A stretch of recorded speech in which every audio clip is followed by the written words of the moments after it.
A special thank you to each of our subscribers who make this channel possible.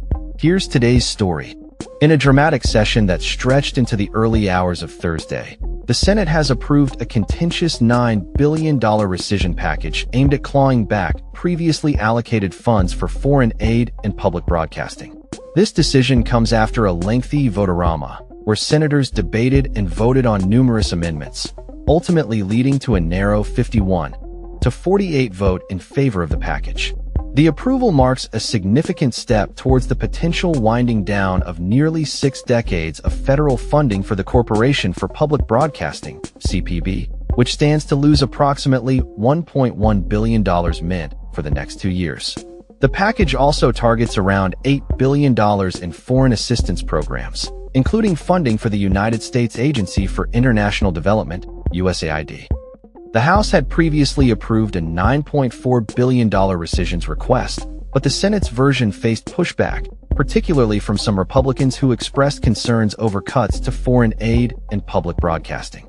Vice President J.D. Vance had to cast tie-breaking votes to move the package forward after 3 Republican senators, Susan Collins of Maine, Lisa Murkowski of Alaska, and Mitch McConnell of Kentucky, voted against it. These holdouts raised alarms about the lack of detail surrounding how the proposed cuts would be implemented, with Collins stating that lawmakers should know the specific programs affected and the consequences of the rescissions.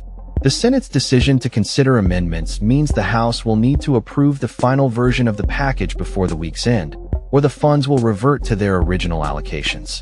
Republican leaders, including Senate Majority Leader John Thune, were in discussions with Trump's budget director, Russell Vought, to address concerns from holdouts. A proposed amendment was introduced to eliminate a $400 million cut to an AIDS prevention program, a key concern for Collins. However, despite this modification, Collins and other dissenting senators remained opposed to the overall package, citing the need for more comprehensive oversight of budgetary decisions.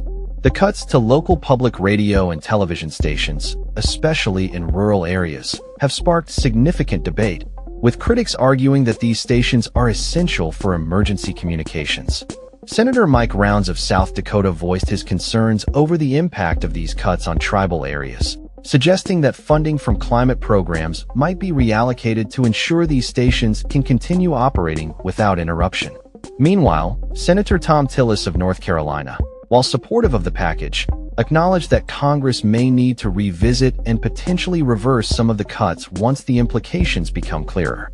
As the Senate debates the future of public media funding, Democratic lawmakers have expressed strong objections to the proposed cuts, framing the issue as a threat to vital services that many Americans rely on for information and safety. NPR CEO Catherine Maher emphasized that nearly 3 in 4 Americans depend on public radio stations for alerts and news, urging the House to reject the Senate's elimination of funding. The Senate's approval of the rescissions package sets the stage for a final showdown in the House, where the outcome remains uncertain. As the clock ticks down to the end of the week, lawmakers face increasing pressure to finalize their decisions on this pivotal funding issue. That's all for this story. We upload videos every day covering many different subjects, so hit that subscribe button to stay informed. Thanks for watching.